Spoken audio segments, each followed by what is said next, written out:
Sometimes, the hardest battles we fight aren't against enemies, but against the parts of ourselves we're trying to forget.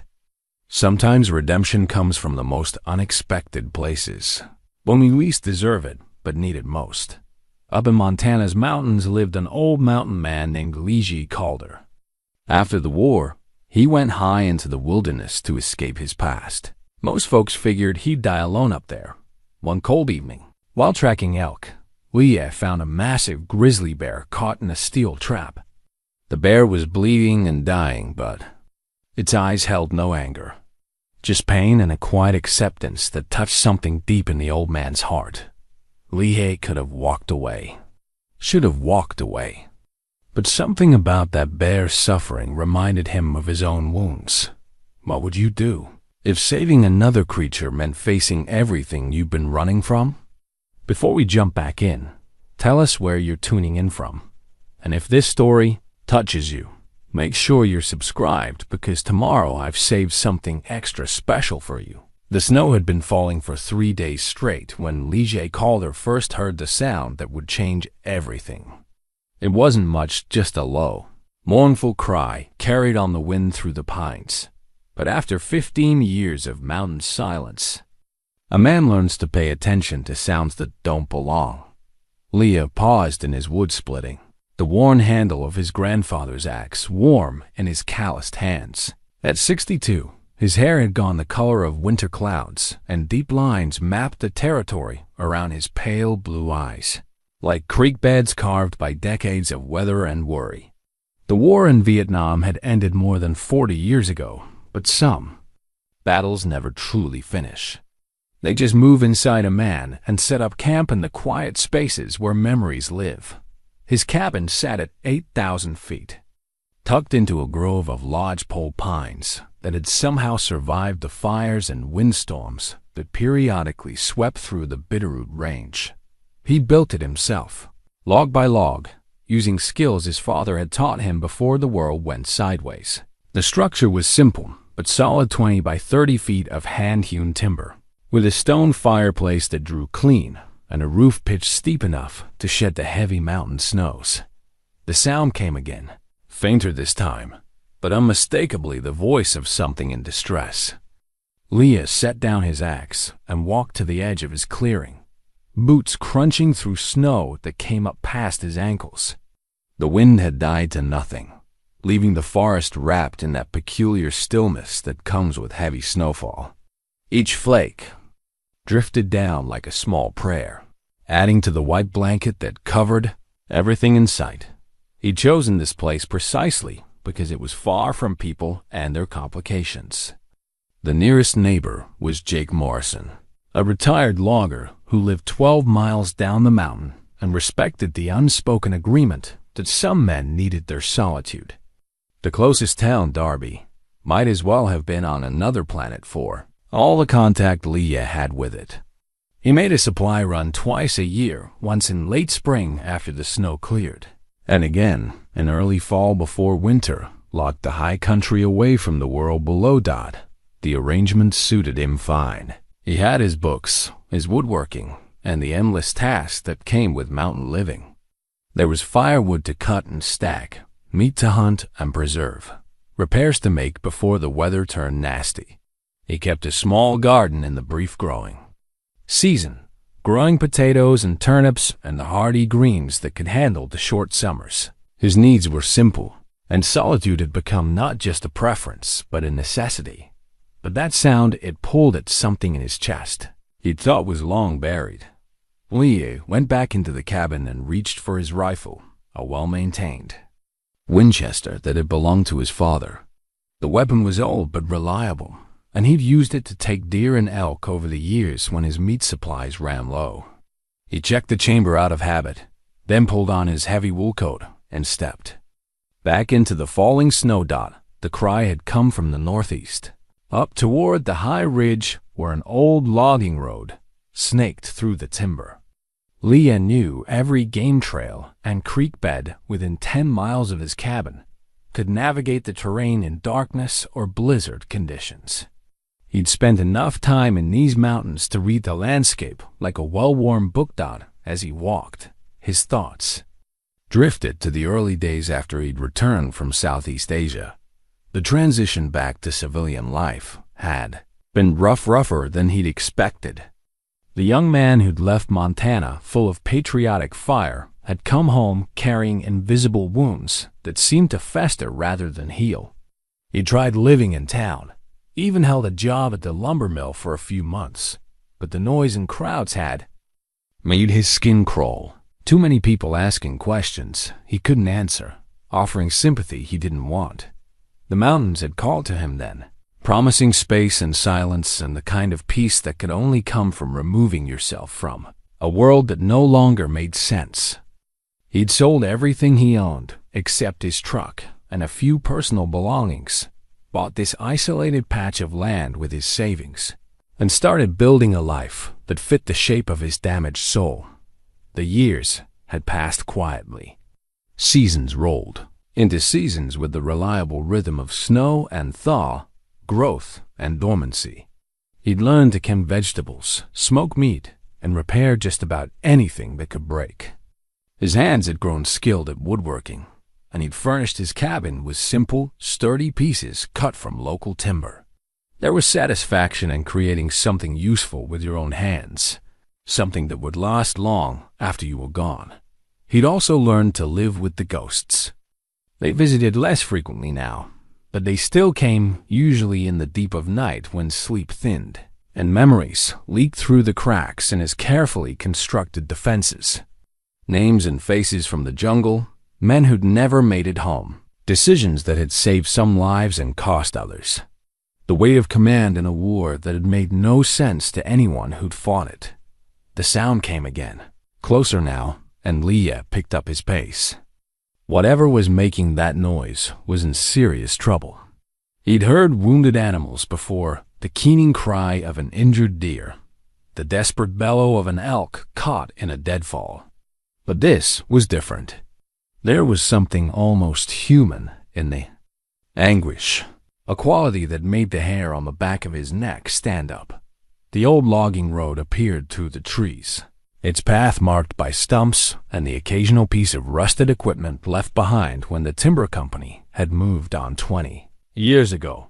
Snow had drifted across the roadway, creating soft sculptures that rose and fell like frozen waves. Leah moved carefully, his boots finding purchase on the uneven ground beneath the snow. He'd gone maybe a quarter mile when he saw the tracks. They were fresh, made within the last few hours before the snow had started falling heavily. Boot prints. Human-sized but wrong somehow to deep in places, suggesting someone carrying a heavy load. They followed the logging road for 100 yards before veering off into the timber. Leah knelt beside the clearest print, studying the pattern pressed into the snow. The tread was distinctive, expensive hiking boots, probably bought in some sporting goods store in Missoula or Billings. Not the kind of footwear a local would choose for serious mountain work. The tracks belonged to someone who didn't know these hills, someone who had business here that likely involved more than admiring the scenery. Poachers. Leah had encountered them before, though not often at this altitude or this time of year. Most were after elk or deer, looking to fill their freezers without paying for licenses or following hunting seasons. Some were trophy hunters willing to pay good money for an impressive rack of antlers.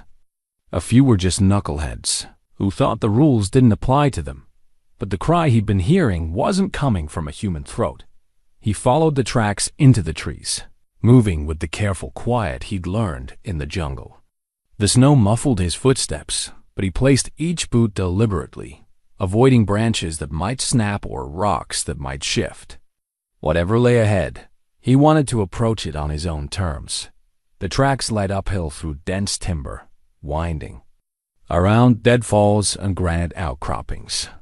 Whoever had made them had been in a hurry, taking the most direct route rather than following the easier paths a local would have chosen.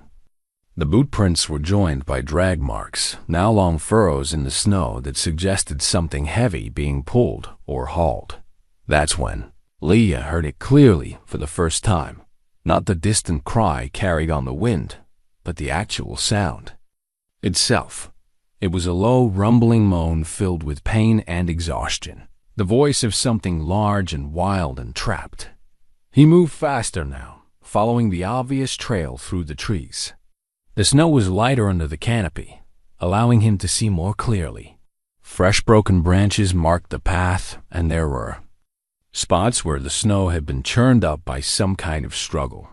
The tracks led to a small clearing where an old snag had fallen, creating a natural shelter between its massive trunk and a granite boulder. And there, in the shadow of that fallen tree, Leah found what he'd been looking for. The grizzly was enormous, probably close to 700 pounds of muscle and bone and thick winter fur. But size meant nothing when steel held you fast. The bear was caught in a trap unlike anything Leah had seen before, not the simple leg-hold traps used for smaller game, but a massive contraption of cables and springs designed to hold something this size. Heavy chain connected the trap to a steel stake driven deep into the frozen ground. The great bear lay on its side, breathing heavily, steam rising from its massive frame in the cold air. One hind leg was caught in the trap's jaws, and the fur around the steel was dark with blood. The animal's eyes, small and dark and intelligent, tracked Leah's approach with no fear, only a kind of resigned acceptance that broke something loose in the old man's chest. Leah stood frozen at the edge of the clearing, his rifle forgotten in his hands. The bear's gaze held him like a physical weight, and for a moment that stretched longer than it should have, man and animal regarded each other across 20 feet of trampled snow. There was no aggression in those dark eyes, no challenge or threat, just pain and something that looked remarkably like understanding. The trap was a professional piece of work, not the crude contraption of some weekend poacher, but a carefully engineered device designed by someone who knew exactly what they were hunting. Heavy steel cables formed the main structure, connected to powerful springs that had snapped shut with enough force to break bone. The chain that anchored it to the ground was thick as a man's thumb, secured with a stake that had been driven so deep into the frozen earth that only a few inches showed. Above the snow, blood had pooled beneath the bear's trapped leg, melting the snow into pink slush that steamed in the cold air. The animal had clearly been fighting the trap for hours, maybe longer. Deep gouges in the ground show where massive claws had torn at the earth. Bark had been stripped from nearby trees, where the bear had tried to use them for leverage. But the trap had been built to hold creatures far stronger than any man, and all a bear's struggles had accomplished was to make the steel bite deeper. Leah took a careful step closer, and the grizzly's head lifted slightly. A low rumble came from its throat, not quite a growl, more like a question. The sound reminded him of something, though he couldn't place what. He stopped moving and let the bear study him, noting the way its ears weren't laid back against its skull, how its mouth remained closed despite obvious pain. This wasn't an animal preparing to attack. This was a creature that had moved beyond rage into something approaching resignation. The smart thing would be to walk away. Any reasonable person would put as much distance as possible between themselves and a trapped grizzly, then maybe call the wildlife authorities when they got back to civilization. Let the professionals handle it. Bears were dangerous under the best circumstances, and a wounded, trapped bear was a recipe for disaster. Lee had seen what these animals could do, had found the remains of a hiker 3 years back who'd gotten too close to a sow with cubs. But something about the scene held him rooted in place. Maybe it was the bear's eyes, which seemed too knowing for a wild animal. Maybe it was the careful, almost surgical precision of the trap, which spoke of planning and cruelty that made his stomach turn. Or maybe it was something simpler, the recognition of suffering in another living thing, and the memory of what it felt like to be caught in a trap of your own making with no way out. The war had taught him about traps, not just the obvious ones, the buried mines and concealed pits that could tear a man apart, but the invisible snares that caught your mind and soul. The trap of orders that made no sense but had to be followed. The trap of watching good men die for reasons that seemed less clear with each passing day. The trap of coming home to a country that didn't want to hear about what you'd seen and done in their name. He'd been caught in steel of a different sort, and it had taken him 15 years of mountain solitude to even begin cutting himself free. The process was ongoing, might always be ongoing. Some wounds never fully healed, but sometimes they could be managed, lived with, incorporated into a life that still had meaning. The bear made another sound, softer this time, almost conversational. Its massive head sank back to the snow, but those dark eyes never left Leah's face. Waiting, watching, trusting. Somehow, that this strange two-legged creature might be different from the ones who had set the trap. Leah set his rifle against a nearby tree and moved closer. The bear tensed slightly, but didn't try to move. Up close, the damage was worse than he'd thought. The trap had closed just above the ankle joint, crushing bone and tearing muscle. Blood had matted the thick fur into dark spikes, and he could see where the steel had worn raw channels in the animal's hide. The bear had to be in agony, but it lay still as death except for the steady rise and fall of its ribcage. "Easy there, old fellow," Leah heard himself say, his voice rusty from disuse. "Let's have a look at what they did to you." The trap mechanism was more complex than anything he'd encountered. Most snares worked on simple principle spring-loaded jaws that snapped shut when pressure was applied to a trigger plate. But this device had multiple moving parts, safety catches, and what looked like a timing mechanism. Someone had spent serious money and effort to build something that would hold a grizzly bear indefinitely without killing it. That realization made ice form in Leah's gut. This wasn't about poaching for meat or trophy hunting. This trap was designed to keep the bear alive, which meant whoever had set it planned to come back. And people who wanted live bears usually weren't interested in admiring them from a distance. The illegal wildlife trade was a multi-million-dollar business. Bear bile was worth more than gold in certain Asian markets, prized for its supposed medicinal properties. Gallbladders could sell for thousands of dollars each. Claws and teeth found their way into jewelry and traditional medicines. And live bears, especially grizzlies, were valuable for private hunting preserves where wealthy clients paid enormous sums to shoot canned animals in enclosed spaces. The thought of this magnificent creature ending up in some rich man's private killing ground made something dark and familiar stir in Leah's chest. It was a feeling he'd worked hard to bury. The cold rage that had once made him very good at a job he'd spent decades trying to forget.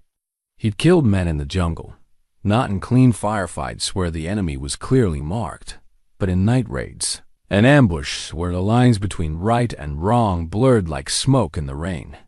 He'd been good at it. Too good. And that talent had eaten at him for years after he came home. A corruption in his soul that had driven him up into these mountains where he couldn't hurt anyone else. But looking at the trapped bear, feeling the weight of its trust and pain, Leah found himself remembering something else about those dark days in Southeast Asia. Not just the killing, but the times when he'd used his skills to protect instead of destroy. Missions where his unit had pulled down pilots out of enemy territory. Operations that had saved villages from being overrun. The satisfaction that came from using hard-won abilities for something other than death. The bear's breathing had grown. More labored. Shock was setting in, and if the animal didn't get help soon, it would die regardless of anyone's plans for it. Blood loss, hypothermia, and infection would finish what the trap had started. Lying knelt in the snow beside the massive head, the bear's eyes tracked his movement, but it made no attempt to bite or claw. At this distance, he could see the individual whiskers on its muzzle, the way its nostrils flared with each breath. The animal smelled like pine needles and clean snow, wild and untainted by the concerns of men. "I don't know if you can understand me," Leah said quietly, "but I'm going to try to get you out of there." It's going to hurt, and you might decide to take a piece out of me for my trouble. But I've been where you are, caught in something you didn't see coming, held fast by steel you can't break. Nobody should have to die that way." He reached out slowly, carefully, and placed his hand on the bear's massive shoulder. The fur was incredibly thick, probably 6 inches deep, designed to keep the animal warm through mountain winters that could kill a man in hours. Beneath the fur, he could feel the heat of the bear's body, the steady thrum of its heartbeat. Muscle, corded like iron cables under the skin, power that could snap a man's neck with casual ease. But the bear lay still under his touch, and Li Ye felt something pass between them, not friendship exactly, but a kind of recognition. Two creatures who had seen too much, endured too much, and somehow found themselves in this moment when neither was what the other expected. Li Ye stood and moved to examine the trap more closely. The mechanism was sophisticated, but all machines had weaknesses. The trick was finding the right place to apply pressure, the critical component that would cause the whole system to fail. He'd learned about such things in the army, though the traps he'd dealt with then had been designed to kill, not capture. The snow was falling harder now, fat flakes that stuck to his jacket and melted against his skin. Soon the clearing would be white again, covering the signs of struggle and suffering. By tomorrow, unless someone knew exactly where to look, there would be no evidence that anything had happened here. That thought crystallized his decision. Whoever had set this trap would be back probably within the next day or two. They'd find their prize exactly as they'd left it, if they were lucky. If they were unlucky, they'd find Li Ye waiting for him instead. But first, he had a bear to free. He went back to where he'd left his rifle and pulled a knife from his belt. It was a good blade, sharp enough to shave with and strong enough to cut through leather or rope. Whether it be sufficient for steel cable remained to be seen. The bear watched him approach, its eyes reflecting an intelligence that seemed almost human. When Li Ye knelt beside the trap and began examining the mechanism, the animal actually lifted its trapped leg slightly, as if trying to help. "That's it," Li Ye murmured. "We'll figure this out together." He found what he was looking for, a series of small bolts that held the mainspring mechanism together. If he could remove them, the trap's jaws should open enough to free the bear's leg. The bolts were tight, set with thread locker compound to prevent them from working loose. But Li Ye had tools back at his cabin, and more importantly, he had time. The poachers weren't expecting anyone to find their trap.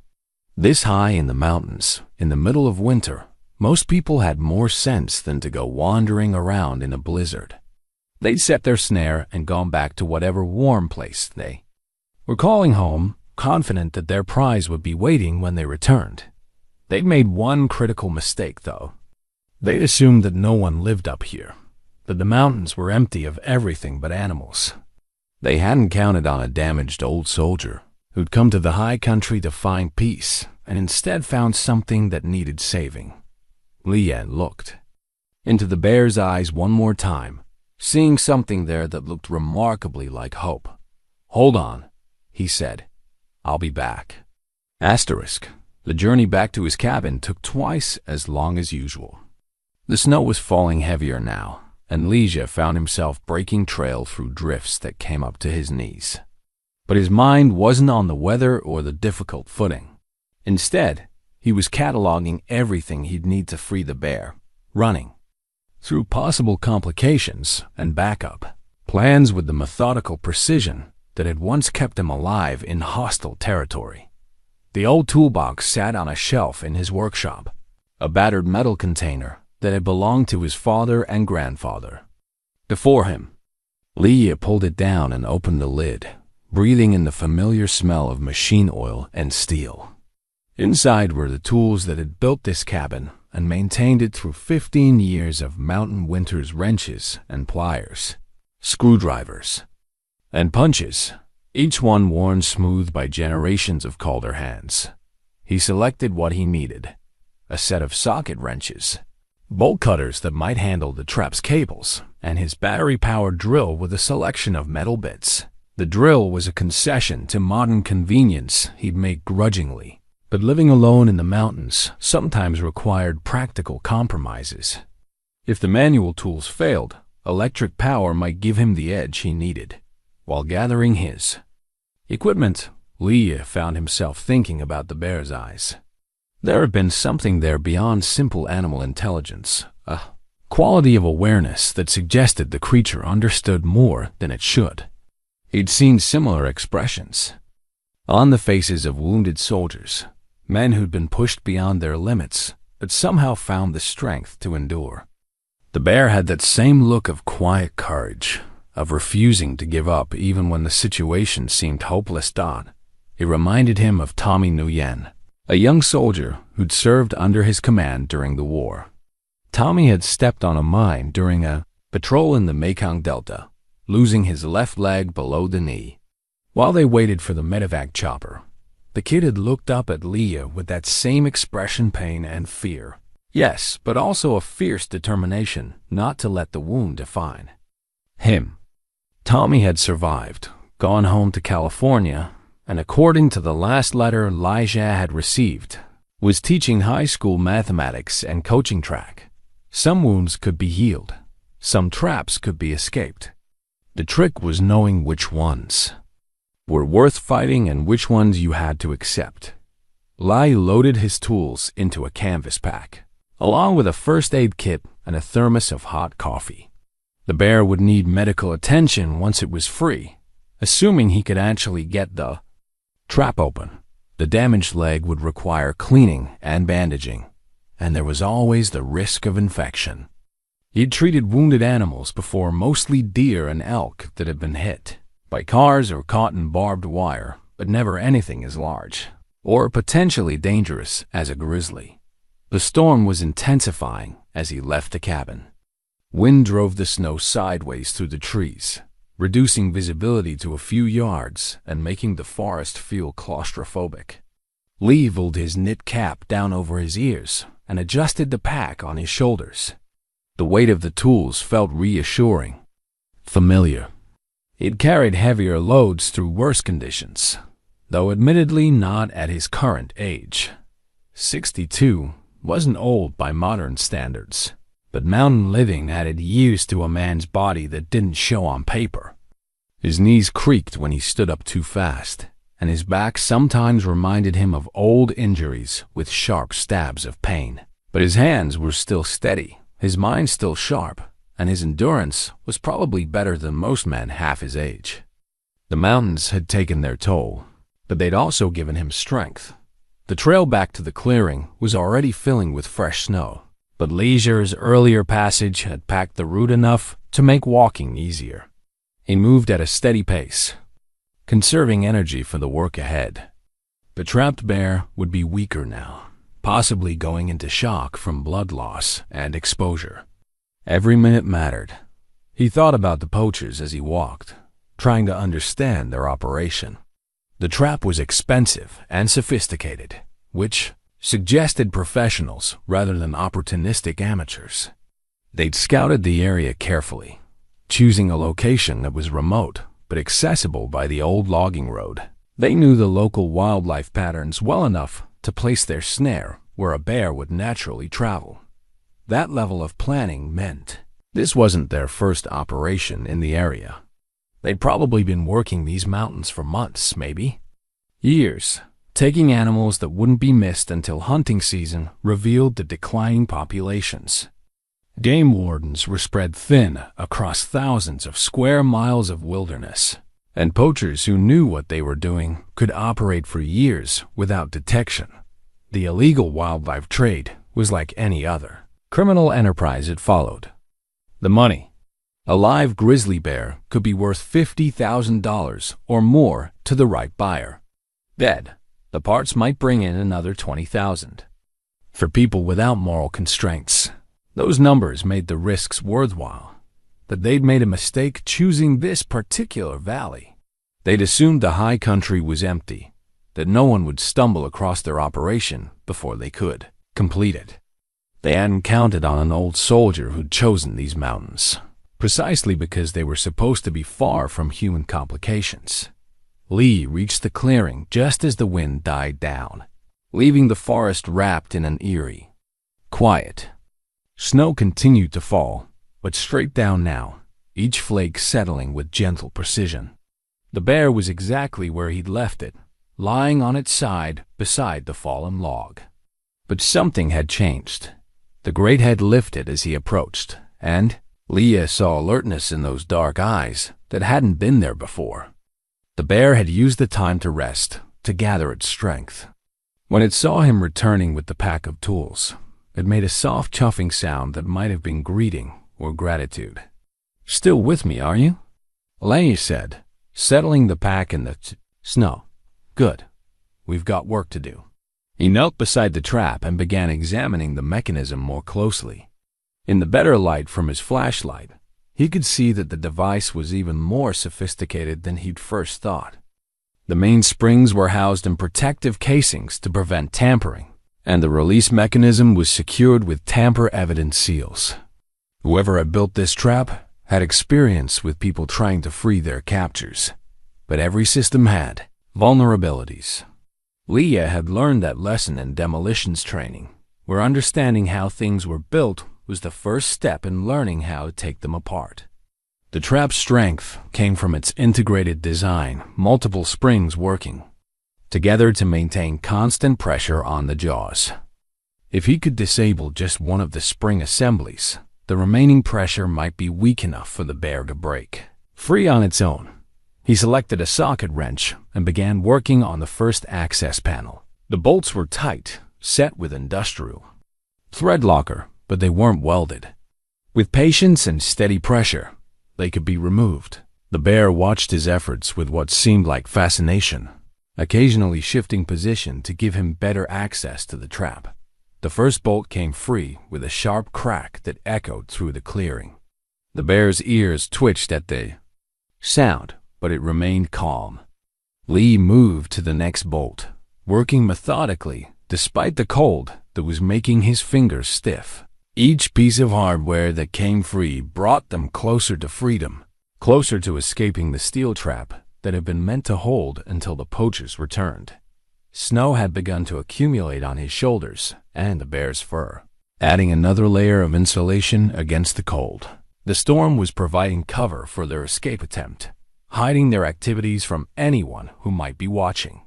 By the time the weather cleared, they would be long gone from this place if they succeeded. If the trap could be opened. If the bear's injuries weren't too severe for it to travel. Too many variables, too many things that could go wrong. But Elijah had operated in uncertain situations before, had learned to focus on what he could control while preparing for what he couldn't. Right now, he could work on the trap. Everything else would have to take care of itself. The second bolt loosened, then the third. With each piece of hardware he removed, Leah felt the satisfaction that came from solving a complex problem through patience and skill. The trap had been designed by intelligent people, but intelligence could be matched by experience and determination. He glanced at the bear, noting how the animal's breathing had steadied. The great creature seemed to understand that help was coming, that the steel jaws that had held it for hours were finally beginning to lose their grip. "Almost there," Ligier murmured, more to himself than to the bear. "Just a few more pieces, and we'll have you out of there." The wind picked up again, sending snow swirling through the clearing like ghosts dancing between the trees. But in the shelter of the fallen log, man and bear continued their quiet collaboration, working together toward freedom with the patience that comes from understanding that some victories are worth waiting for. The fourth bolt fought him. Corrosion had welded it to the threads, despite the thread locker, and Lee's wrench slipped twice before finding purchase. His hands were numb with cold, and sweat had frozen on his forehead despite the sub-zero temperature. The bear lay motionless beside him, conserving energy, but he could feel its attention like a physical presence. When the bolt finally broke free, The trap's mechanism shifted with an audible click. One of the spring assemblies had been neutralized, reducing the pressure on the steel jaws by perhaps 20%. It wasn't enough to free the bear's leg, but it was progress. The great animal lifted its head slightly, sensing the change. "That's one down," Lee said, flexing his stiff fingers. 3 more to go. He'd been working for over an hour, and the storm showed no signs of letting up. Snow had drifted against the fallen log, creating a natural windbreak that made their position feel almost cozy despite the circumstances. The bear's body heat was melting the snow immediately around it, creating a small pocket of bare ground that steamed in the cold air. Lige moved to the second spring assembly, noting how the trap's desire had staggered the access points to make tampering difficult. Each bolt was positioned so that removing it required a different tool angle, preventing someone from developing an efficient rhythm. Whoever had built this device understood that captured animals often had friends or family members who might attempt to rescue Dot. As he worked, Leah found himself talking to the bear. It was something he'd never done with wild animals before, but the creature's obvious intelligence seemed to invite conversation. He told it about his cabin, about the winters when snow piled so deep against the walls that he had to dig tunnels to reach his woodshed. He described the spring thaws when the creek behind his place ran wild with snowmelt, and the brief summers when wildflowers painted the meadows in colors that had no names. The bear listened with what appeared to be genuine interest, occasionally making soft chuffing sounds that might have been responses. His dark eyes never left Leah's face, and he began to understand that this was more than simple animal curiosity. The creature was studying him, learning his patterns and intentions the way a human might assess a new acquaintance. The second spring assembly proved easier than the first. The bolts came free with steady pressure, and when the mechanism disengaged, the trap's jaws visibly loosened. The bear immediately tested its trapped leg, pulling against the steel with renewed hope.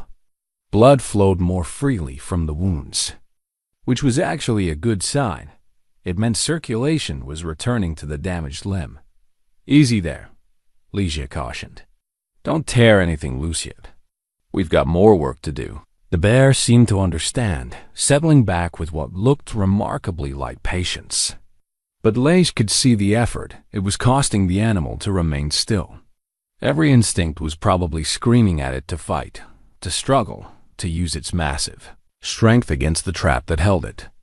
That it was resisting those impulses spoke to an intelligence that made him more determined than ever to succeed. The third assembly was positioned on the opposite side of the trap, requiring Lie to crawl around the bear's massive body. The animal watched his movements with alert eyes, but made no aggressive gestures. When he accidentally brushed against its shoulder, the bear didn't flinch or growl. It simply adjusted its position slightly to give him better access to the mechanism. This close, Lie could see details that amazed him. The bear's fur wasn't uniformly brown as it appeared from a distance, but was actually composed of individual hairs in dozens of different shades, chocolate and amber, silver and black, creating a complex pattern that seemed to shift in the changing light. Each hair was hollow at the core, designed to trap air for insulation. The evolutionary engineering was more sophisticated than anything humans had created. The bear's paws were equally impressive massive structures that combined delicate dexterity with crushing power. The claws were 4 inches long and curved, like scimitars, capable of ripping apart logs or delicately extracting grubs from rotting wood. Leah had seen what those claws could do to a man, but right now they lay curled and harmless against the snow. "You're quite a piece of work," he murmured, working on the stubborn bolts. "Mother Nature doesn't make anything finer than a grizzly bear. Whoever set this trap has no idea what they're messing with." The third spring assembly finally yielded, and the trap's pressure decreased noticeably. The bear's leg was still held fast, but now it could move its foot slightly within the steel jaws. Hope flickered in those intelligent eyes, and the animal made a sound that was almost conversational. "I know," Leah replied. "Almost there. One more assembly, and you'll be able to pull free." But as he moved toward the final mechanism, something made him pause. A sound that didn't belong, the distant growl of an engine echoing through the storm. Vehicle noise, coming from the direction of the old logging road. The poachers were returning. Earlier than expected, the bear heard it too. Its head came up sharply, ears pricked forward, and a low rumble emerged from deep in its chest. But the sound wasn't directed at Lizzie. The animal was looking toward the approaching engine noise with what appeared to be recognition. It knew these sounds, had heard them before. This wasn't the first time the poachers had visited their trap. Li's mind raced through possibilities. The vehicle was still a good distance away, maybe half a mile, but it was definitely getting closer. On the logging road, even a four-wheel drive truck would have to move slowly through the snow. That gave him perhaps 10 minutes before the poachers reached the area where they'd left their trail into the timber. 10 minutes to free an animal that had taken him over an hour to partially release. It wasn't enough time, not if he wanted to do the job safely and thoroughly. But if he abandoned the effort now, the bear would die. The poachers would find their prize exactly as they'd left it, and whatever fate they had planned would proceed. Without interference, the bear was watching him intently, seeming to understand that critical decisions were being made. In those dark eyes, Leah saw something that reminded him of the men he'd served with in Vietnam. Soldiers who'd found themselves in impossible situations and had to trust their leader to find a way out. He'd never let his men down when it mattered. He wasn't about to start with a wounded bear. "Change of plans," he said, pulling the bolt cutters from his pack. "We're going to do this the fast way." The steel cables that formed the trap's main structure were thick and hardened, designed to resist exactly this kind of attack. But Li's bolt cutters were heavy-duty tools, and desperation could multiply a man's strength beyond normal limits. He positioned the cutting jaws around the first cable and squeezed with everything he had. The cable parted with a sharp snap that seemed to echo through the forest. The trap's remaining mechanisms immediately shifted, springs rebalancing to compensate for the broken component. The bear's trapped leg moved more freely now, though it was still held by the remaining cables. The engine noise was getting closer.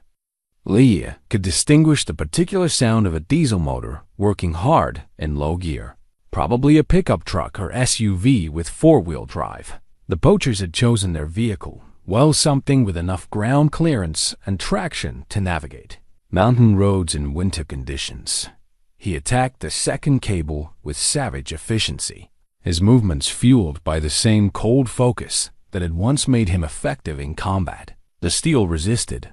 The metal had limits just like everything else. The second cable snapped, then the third. With each break, the trap's grip on the bear's leg weakened. The fourth cable was positioned awkwardly, requiring Leah to reach across the bear's body to get the right angle. The animal seemed to understand what he was trying to do and shifted its weight to help. When the final cable parted, the trap's jaws opened just enough for the bear to pull its damaged leg free. The great animal stood slowly, testing its weight on the injured limb. Blood flowed freely from the wounds where the steel had bitten deep, but the leg held. The bear took a tentative step, then another. It was mobile hurt, but not crippled. The engine noise was very close now, maybe 200 yards away. Through the falling snow, Leah could see the faint glow of headlights filtering through the trees. The poachers had reached the point where they'd left the logging road and started into the timber. The bear looked at him one last time, and Leah felt it too. Communication passed between them that had nothing to do with words. Gratitude, yes, but also something deeper, a recognition of shared understanding, of two creatures who'd helped each other escape traps that others had set for them. Then the great animal turned, and melted into the forest with surprising grace. For something so large and injured, within seconds, it had vanished completely, leaving only tracks in the snow that were already being filled by fresh snowfall. Leah gathered his tools quickly, shoving everything into his pack without regard for organization. The poachers would be here soon, and he needed to be gone when they arrived. But as he prepared to leave, one more task occurred to him. He pulled his knife and went to work on the trap's remaining mechanisms, cutting springs and destroying components with methodical precision. When he was finished, the device would never hold another animal. It was nothing but expensive scrap metal now, a testament to the futility of trying to cage something that was meant to be free. Asterisk. Leah had covered maybe 50 yards when he heard the voices. 2 men, maybe 3. Their words carried on the wind but too distant to make out clearly. They'd found the trap, or what was left of it. The tone of their conversation told him everything he needed to know about their mood. Anger, confusion, and something that might have been fear. He moved through the timber with the careful stealth he'd learned 40 years ago in another forest on the other side of the world. Each step was placed deliberately, avoiding branches that might snap or rocks that might shift. His breathing was controlled, silent. The falling snow helped muffle any sounds he might make, but it also limited his visibility and made the footing treacherous. The voices grew louder as more men arrived at the clearing. Leah counted at least 4 distinct speakers now, which meant this wasn't a casual poaching operation. Professional wildlife smugglers often worked in teams, with different specialists handling capture, transport, and sales. The investment in sophisticated equipment like the trap suggested they had serious money behind them. He found a position behind a cluster of granite boulders about 100 yards from the clearing, close enough to observe, but far enough away to avoid detection. The rocks provided good cover and multiple escape routes if the situation went bad. From here, he could see the glow of flashlights moving through the trees and hear fragments of conversation. Completely destroyed. Someone cut the cables. Tracks. Everywhere. Looks like they had tools. Theirs gone. Trail leads off into the timber, but it's filling with snow. Leah smiled grimly. The poachers had found exactly what he'd intended them to find: evidence of their failure, and no clear indication of who was responsible. The storm was erasing the bear's escape route and most of the human tracks around the trap site. By morning, there would be little left to investigate. A new voice joined the conversation, deeper and more authoritative than the others. How long since the trap was sprung? Hard to say. Blood's mostly frozen, but there's still some fresh flow. Maybe 4, 5 hours? And how long to cut through those cables? With the right tools? Maybe an hour. Could be less if they knew what they were doing. The authoritative voice was quiet for a moment. Someone's been watching us. This wasn't random. They knew exactly how to disable the mechanism. Professional job. Leah felt a chill that had nothing to do with the weather. These men weren't going to write off their loss and move on to easier targets.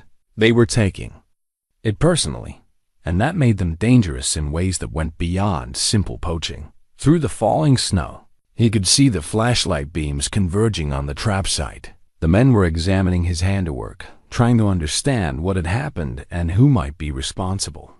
One of them was kneeling beside the destroyed mechanism, running his hands over the cut cables with what appeared to be professional interest. This was done by someone who understands mechanical systems, the voice reported. Clean cuts, minimal damage to surrounding components. They disabled exactly what needed to be disabled and nothing more. Military? Another voice asked. Could be, or someone with engineering background. Either way, they knew what they were doing. Lee absorbed this assessment with mixed feelings. His military training was showing, which could be either good or bad, depending on how these men chose to respond. Professional criminals often had their own military connections, and they might recognize the tactical implications of what he'd done. The deeper voice spoke again. "Fan out and look for tracks. Someone was here recently.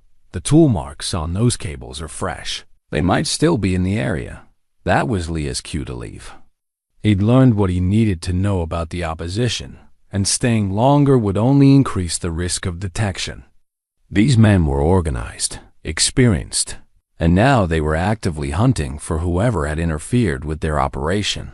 He began moving away from the boulder cluster, using a route that would take him deeper into the timber before circling back toward his cabin. The snow was falling harder now, which would help cover his retreat, but also make navigation more difficult.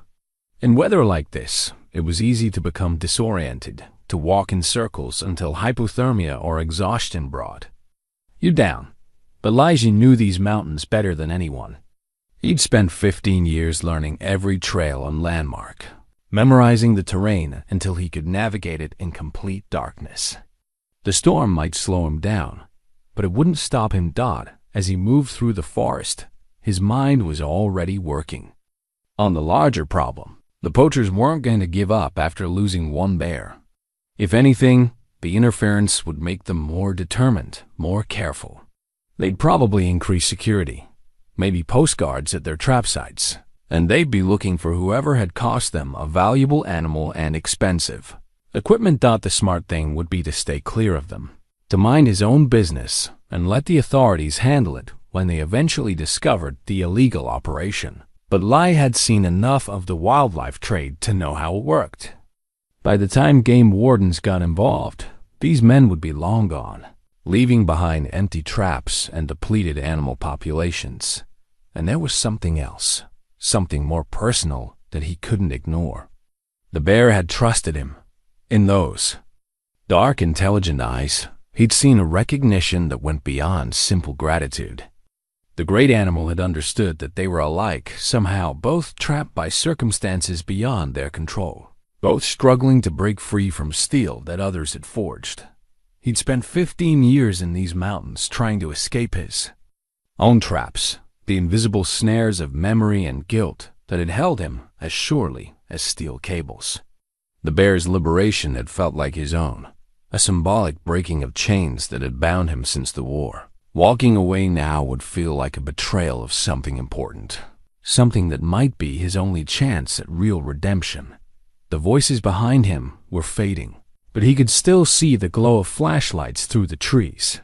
The poachers were conducting a systematic search of the area, looking for any clue that might lead them to their mysterious saboteur. They were being thorough, professional. These weren't amateurs who would give up easily. Leah reached a familiar ridge and paused to get his bearings. His cabin was about 2 miles southeast, hidden in a fold of the mountains where casual visitors would never find it. The old logging road that the poachers had used was roughly parallel to his route home, which meant there was some chance of encountering their vehicle on the way out.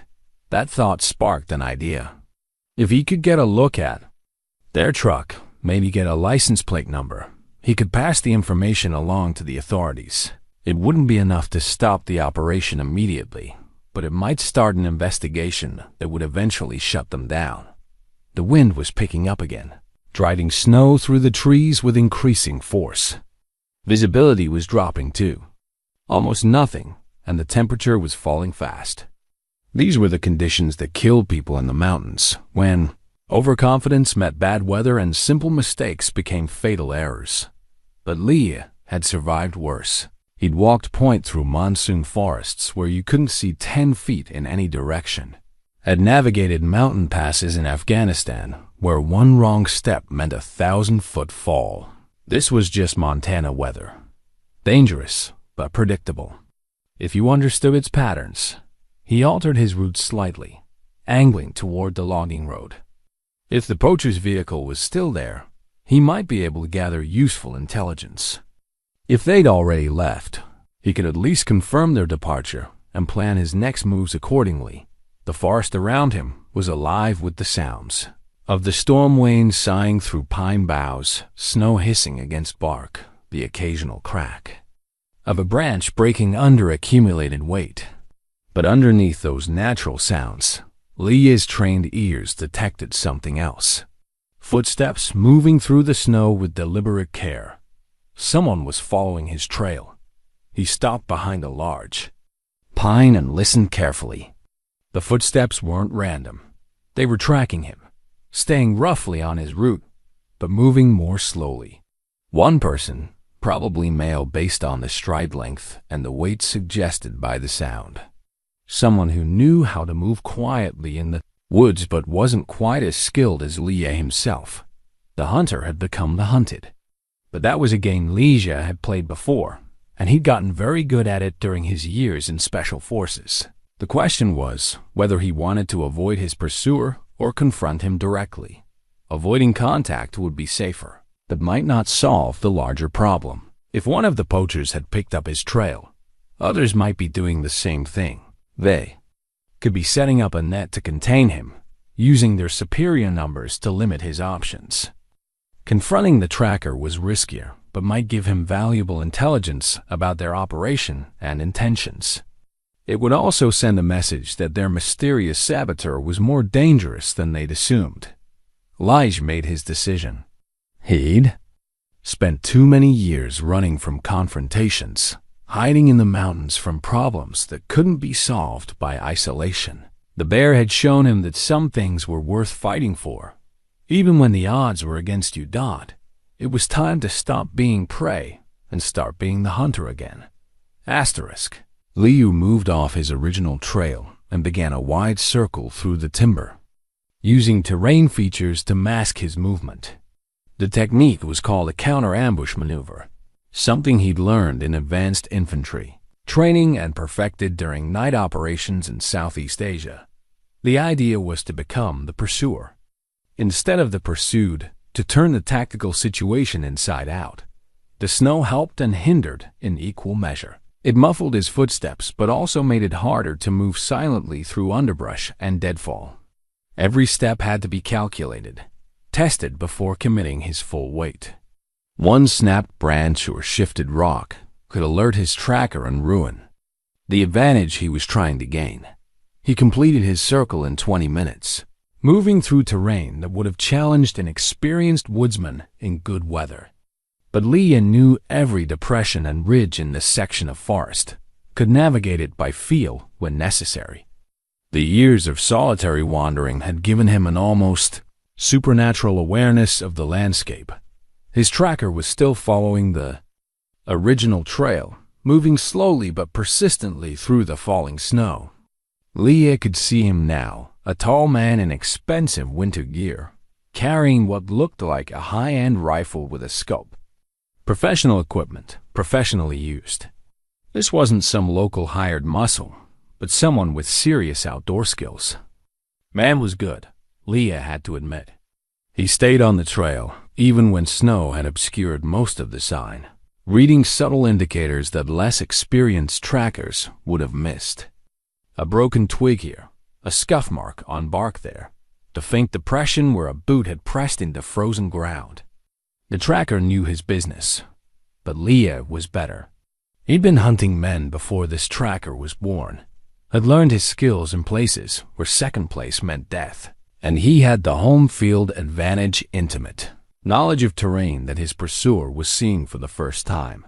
Leah positioned himself behind a massive deadfall where he could watch the trail while remaining completely hidden. The fallen tree was easily 6 feet in diameter, probably brought down by a windstorm years ago. Its exposed root system created a natural blind that was invisible from the tracker's position. The man approached carefully, rifle ready, but not aimed directly. Ahead. He was being cautious but not paranoid, confident in his abilities, but aware that his quarry might be dangerous. When he reached the spot where Leah had left his original trail, he stopped and knelt to examine the ground more closely. "I know. You're out there," the tracker called softly, his voice carrying just far enough to be heard over the wind. "Why don't we talk this through like civilized people?" Leah remained silent, studying the man's equipment and bearing. The rifle was a custom bolt-action in a heavy caliber, probably .338 Winchester Magnum or something similar. Expensive glass on top, the kind of scope that cost more than most people's cars. The winter clothing was high-end mountaineering gear, designed for extended operations in extreme conditions. This wasn't a poacher in the traditional sense. This was a professional hunter, someone who made his living tracking dangerous game. The kind of man who got hired when wealthy clients wanted guaranteed success on African safaris or Alaskan bear hunts. "My name's Carson," the tracker continued, still scanning the forest around him. "I work for people who invest serious money in wildlife operations. Someone cost them a valuable asset today, and they'd like to discuss compensation." The words were polite, almost conversational, but the underlying threat was clear. Leah had interfered with a business operation, and the people behind it wanted restitution. In their world, such matters were probably settled with money or violence, depending on the debtor's ability to pay. Carson moved forward again, following Leah's trail with methodical precision. But he was working from old sign now, tracks that were being steadily erased by fresh snowfall. Soon he would reach the point where Leah had left the trail, and then he would have to make choices about which direction his quarry had gone. Leah let him get 20 yards past the deadfall before making his move. He came up behind Carson with the silent grace of a hunting cat, using the storm's noise to mask his approach. When he was close enough to smell the other man's aftershave, he spoke. "Drop the rifle." Carson froze but didn't comply immediately. "You're making a mistake, friend. These people don't forgive and forget." "The rifle," Ligier repeated, letting his voice carry the kind of authority that came from years of giving orders that had to be obeyed. On the ground now, Carson lowered the weapon slowly, placing it in the snow at his feet. He was being smart, no sudden movements, no attempt to spin and fire. He'd recognized the professional competence in Ligier's voice and was responding accordingly. "Turn around," Leah instructed. "Hands where I can see them." When Carson turned, Leah saw a face that matched the voice, weathered but not old, eyes that had seen violence but weren't afraid of it.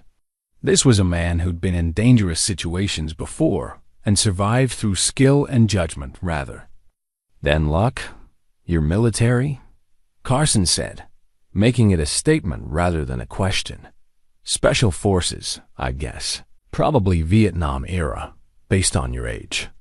"Close enough," Leah replied, keeping his own rifle trained on Carson's center mass.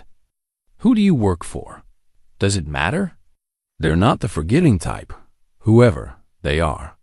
You cost them maybe $50,000 today, plus the price of custom equipment. They're going to want satisfaction. From an old man who lives alone in the mountains?"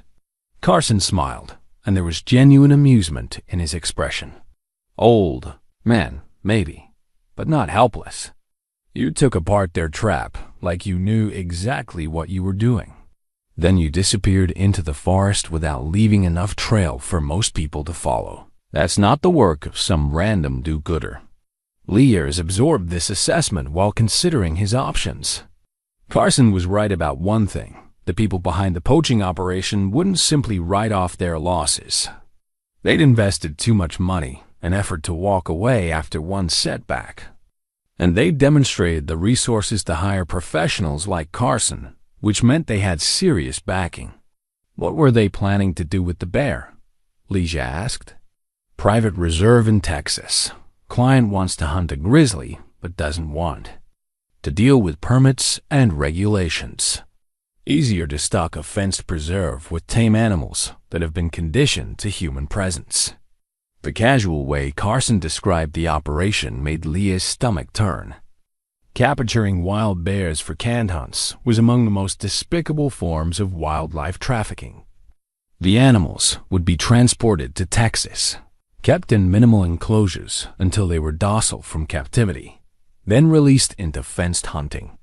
Preserves where wealthy clients could shoot them at close range with no risk or skill required.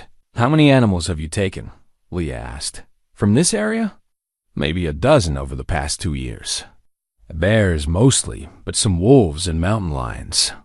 There's good money in providing exotic hunting experiences for people who can afford them. Dozen animals. Leah thought about the bear he'd freed, about the intelligence and dignity in those dark eyes.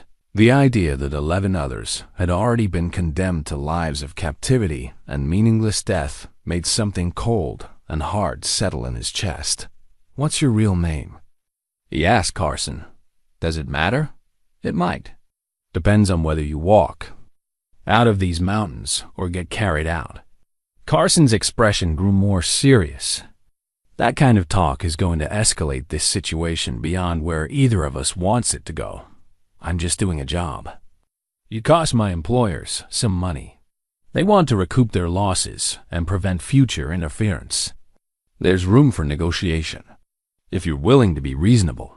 What kind of negotiation? Information about your operation, who you're working with, what your capabilities are, how much you know about their business. In exchange, they might be willing to move their activities to a different area. Leah almost laughed. Carson was assuming he represented some kind of organized opposition, possibly law enforcement or environmental activists. The tracker couldn't conceive that one old man acting alone might have disrupted their carefully planned operation. I don't have an operation, Leah said. I live alone up here. I found your trap by accident and didn't like what I saw. Carson's eyes narrowed. One man? You're telling me one man took apart a custom restraint system and disappeared into the wilderness? Without backup? That's exactly what I'm telling you. For the first time, Carson looked genuinely concerned. Professional criminals could deal with law enforcement or organized opposition because those threats followed predictable patterns. But a lone individual acting on personal conviction was unpredictable, potentially much more dangerous than an entire agency bound by regulations and procedures.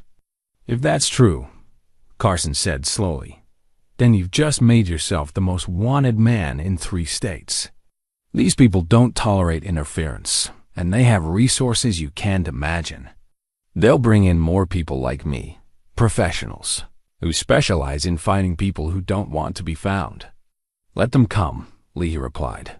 I've been found before.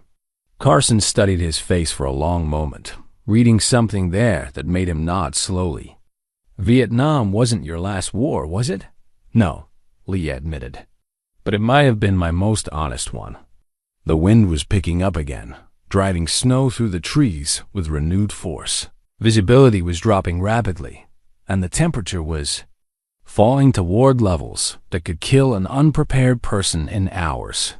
This conversation needed to end soon, one way or another. What happens now? Carson asked. Leah considered the question carefully. Killing Carson would solve one problem, but create several others. The tracker's employers would know something had gone wrong when he failed to report back. They send more people, probably with instructions to shoot first and ask questions later. But letting him go carried its own risks. Carson had demonstrated considerable skill as a tracker and hunter. If he returned with detailed information about Leah's capabilities and location, the next encounter might not be so one-sided. You're going to walk back to your vehicle and leave, Leah said finally. You're going to tell your employers that their trap was destroyed by someone with military training who knows these mountains better than they do. And you're going to recommend that they find somewhere else to conduct their business. And if they don't take that advice, then they'll discover that some old soldiers never really stop fighting. They just choose their battles more carefully. Carson nodded slowly, understanding passing between 2 professionals who'd faced violence before. Fair enough, but this won't end here. They've got too much invested to walk away. I know, Leah replied. I'm counting on it.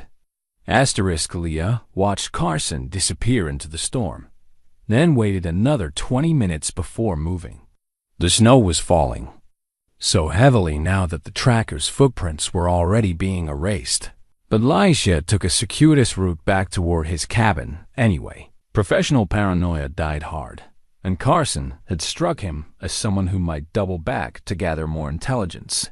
The temperature was dropping fast, and the wind was building toward what the old-timers called a ground blizzard, the kind of storm that could bury a man alive if he got caught in the open. Lee picked up his pace, using landmarks he could identify even in near-zero visibility to navigate toward home. He was thinking about Carson's words as he walked. 12 animals taken over 2 years. That suggested a sophisticated operation with significant financial backing and careful planning. These weren't opportunistic poachers grabbing whatever they could find, but professionals targeting specific species for specific markets. The thought of the bear he'd freed ending up in some Texas hunting preserve made his jaw clench. He'd seen enough of war to understand that courage and dignity could be found in the strangest places, but it took a special kind of cruelty to reduce magnificent, wild creatures to carnival attractions for rich men who wanted to play at being hunters. His cabin appeared through the swirling snow like a mirage, its familiar outline bringing relief he hadn't realized he needed. The structure looked small and vulnerable against the storm, but its log walls were thick enough to turn aside anything short of a rifle bullet.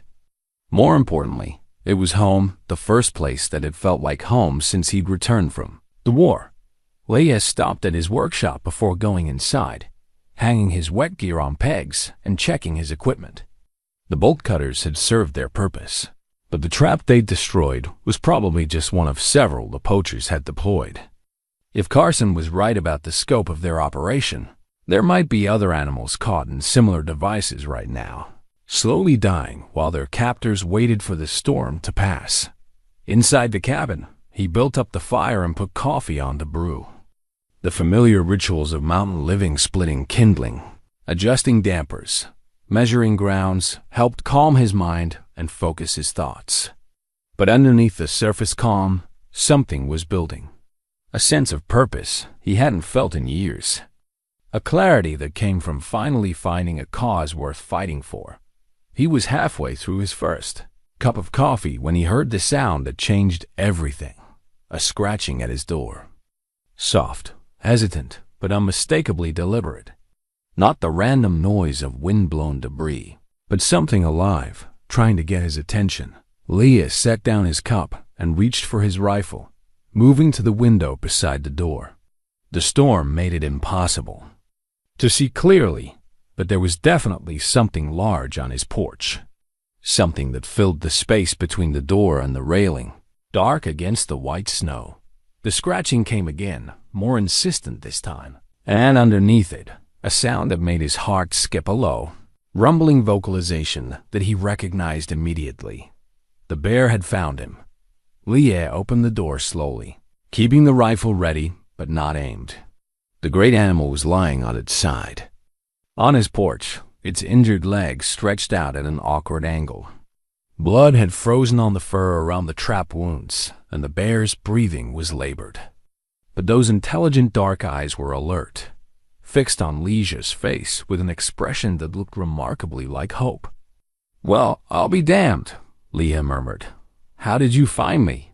The bear made a soft chuffing sound, almost conversational. It had clearly followed his scent trail through the storm, covering rough terrain on 3 good legs and 1 damaged one. The effort must have been enormous, but here it was, seeking help from the human who had freed it from the trap. Lay knelt beside the massive head, noting how the bear didn't flinch when he approached. If anything, it seemed to relax slightly, as if his presence brought comfort. He examined the injured leg more closely, seeing that the wounds were worse than he'd thought. The trap's steel jaws had crushed bone and torn muscle, and infection was already setting in despite the cold. "You're in bad shape, old fellow," Leisha said quietly. "Those wounds need proper attention, and you need somewhere warm to heal." The bear's eyes never left his face, and Lige felt the weight of responsibility settling on his shoulders. This magnificent creature had trusted him once, had followed him through a blizzard seeking help. Walking away now would be a betrayal of something profound, not just an animal's trust, but his own chance at redemption. But treating a wounded grizzly bear presented challenges that went far beyond normal veterinary care. The animal weighed 700 pounds and possessed claws and teeth that could kill a man instantly. Even injured and exhausted, it was potentially lethal. And harboring it would put Lie in direct conflict with wildlife regulations, not to mention common sense. None of that seemed to matter. The bear had made its choice, and now Lie had to make his. "All right," he said, standing slowly. "But we're going to have to trust each other completely. One wrong move from either of us, and this ends badly for both of us." The bear seemed to understand. When Lie opened his cabin door wider, the great animal struggled to its feet and limped inside. It moved carefully, avoiding Lie's furniture and belongings, settling finally near the fireplace where the warmth could reach its injured leg. Lie closed the door behind them and stood for a moment, processing what he'd just done. He was sharing his cabin with a wild grizzly bear, not just any bear, but one that was wounded, possibly desperate, and certainly capable of destroying everything he built in a matter of minutes. But as he watched the bear settle beside his fireplace, he felt something shift inside his chest. For 15 years, he'd lived alone in these mountains, cutting himself off from human connection because the weight of his war experiences had made relationships too painful to maintain. He convinced himself that solitude was healing, that isolation was the price of peace. Now, looking at this magnificent creature that had sought him out in its time of need, he realized how wrong he'd been. Healing didn't come from running away from connection. It came from finding the right kind of connection, with beings who understood suffering and survival and the long road back from both. The bear's presence changed the cabin's entire atmosphere. What had been a refuge from the world became something warmer, a sanctuary where two damaged souls could find shelter together. The fire seemed brighter, the walls more welcoming.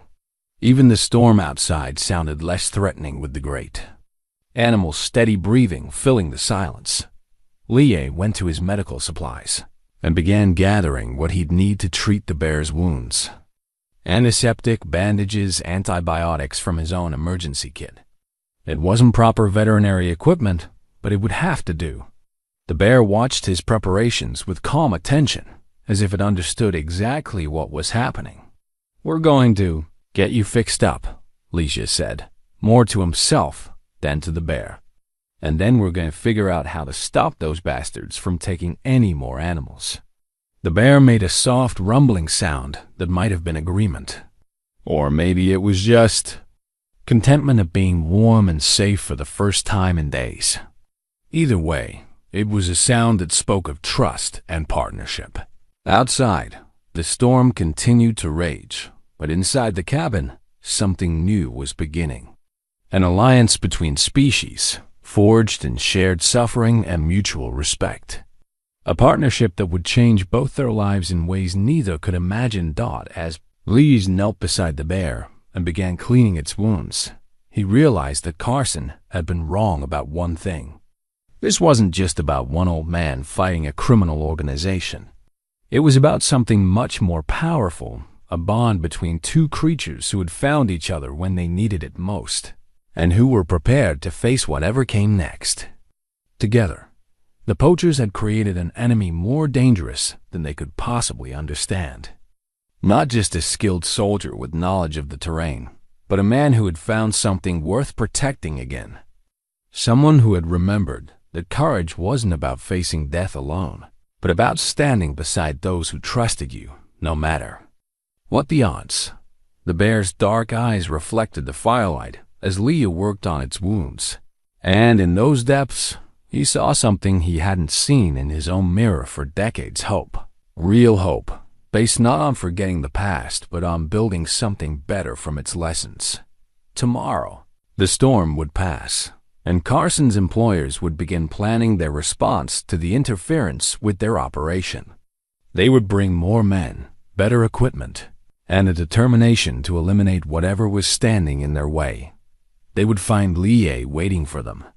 But they wouldn't find him alone. The great bear shifted slightly, moving its massive paw until it rested gently against Li Ye's knee. The gesture was unmistakably deliberate, a sign of trust and companionship that transcended the boundaries between species. Li Ye placed his hand on the thick fur of the bear's shoulder, feeling the steady heartbeat beneath. Two survivors, two fighters. Two souls who had found each other in the wilderness and discovered that some bonds were stronger than fear. "We'll show them," he said quietly. "We'll show them what happens when they mess with things they don't understand." The bear's rumbling response sounded remarkably like agreement. Outside, the wind howled through the pines, but inside the cabin, warmth and purpose were building towards something that would reshape the entire conflict. The hunters were about to become the hunted, and they had no idea what was coming for them. The storm passed during the night, leaving the world wrapped in 3 feet of fresh snow that sparkled like diamonds in the morning sun. Li woke to find the bear still sleeping beside the fireplace, its massive form rising and falling with steady breaths. The animal's injured leg was properly bandaged now, and the antiseptic he'd applied seemed to be preventing infection from taking hold. He moved quietly around the cabin, rebuilding the fire and starting coffee, careful not to disturb his unlikely houseguest. The bear's presence had transformed his morning routine into something almost ceremonial. Shared space required different courtesies, a recognition that he was no longer the sole occupant of this sanctuary. When the coffee was ready, Li Ye settled into his chair with a steaming cup and considered what needed to be done. Carson would have reported back to his employers by now, describing the encounter and Li Ye's capabilities. The professionals behind the poaching operation would be planning their response, probably bringing in more personnel and heavier equipment. This isolated valley was about to become a battleground. The bear stirred as sunlight streamed through the windows, lifting its massive head to look around the cabin with what appeared to be mild curiosity. When its eyes met Li Ye's, the animal made a soft chuffing sound that might have been a greeting. "Morning to you too," Li Ye replied, surprised at how natural the conversation felt. "How's the leg feeling?" The bear tested its weight on the injured limb, moving carefully but without the obvious pain of the previous day. Li's field medicine had been effective, though the animal would need weeks to heal completely. The question was whether they had weeks before Carson's people returned with reinforcements. After breakfast canned stew for himself, fresh salmon from his freezer for the bear, Li Ye began preparing for what was coming. His military training had taught him that successful defense required understanding your enemy's capabilities and intentions, then using terrain and preparation to multiply your own advantages. The cabin's location was both a strength and a weakness. It was isolated and easily defended, with clear fields of fire in all directions and multiple escape routes through the timber behind. But it was also a fixed position, and anyone who knew its location could plan an attack accordingly. Carson had seen the cabin's general area, which meant the poachers knew roughly where to find him. Li Ye spent the morning checking his weapons and equipment. His rifle was well maintained but old, a hunting weapon rather than a military arm. He had perhaps 200 rounds of ammunition, adequate for hunting, but not for an extended firefight. His pistol was a .45 automatic he'd carried since Vietnam. Reliable, but showing its age. More concerning was his lack of modern tactical equipment. No night vision, no communications gear, no body armor. He'd been living as a civilian for 15 years, and his preparations reflected that reality. Against professional criminals with military-grade equipment, his advantages would be limited to terrain, knowledge, and tactical experience. The bear watched his preparations with obvious interest, seeming to understand that something significant was being planned. When Li Ye laid out maps of the surrounding area on his kitchen table, The great animal actually approached to study the terrain markers, its intelligence once again surprising him. "See this ridgeline?" Leah said, pointing to a series of contour lines on the map. "That's the most likely approach route. Good concealment through the timber, but it funnels them into this clearing here where we'd have overlapping fields of fire." The bear made a rumbling sound, and Leah could have sworn it was paying attention to his tactical analysis. The idea that he was briefing a grizzly bear on defensive positions should have seemed absurd, but nothing about this situation followed normal rules. By midday, Leah had developed a preliminary defense plan based on the assumption that Carson's employers would send a team of 4 to 6 professionals to eliminate him. They'd probably approach during daylight, using superior firepower and numbers to overwhelm his position quickly. The key would be disrupting their plan before they could execute it effectively. He spent the afternoon preparing defensive positions around the cabin, cleared firing lanes through the timber, concealed observation posts, improvised obstacles that would channel attackers into predetermined kill zones. The work was exhausting for a man his age, but muscle memory from decades-old training made the task feel familiar. The bear helped in ways that surprised him. When Leah was moving fallen logs to create barriers, the animal would position itself to help leverage heavy timber into place. When he was clearing brush from shooting positions, the bear seemed to understand which vegetation needed to be removed and which provided useful concealment. It was an unlikely partnership, but it worked. By late afternoon, they had transformed the area around the cabin into a defensive position that would challenge even professional assault teams. More importantly, they had developed a working relationship based on mutual trust and shared purpose. As the sun began to set, Leah noticed the bear becoming restless. The great animal paced around the cabin, sniffing the air and making soft vocalizations that suggested heightened alertness. When it moved to the window facing the logging road, Leah joined it there. At first, he saw nothing unusual. The forest was beautiful in the golden evening light, snow-covered pines stretching away toward distant peaks. But as he watched, movement caught his eye, a glint of metal reflecting sunlight, maybe 2 miles away on the ridgeline where the old logging road crested the divide. Vehicle, probably multiple vehicles, moving slowly through the snow. Carson's people had returned, and they brought reinforcements. Leah went to his rifle and chambered a round, then checked his pistol and spare magazines. The bear watched these preparations with calm attention, showing no fear despite the obvious tension in the air.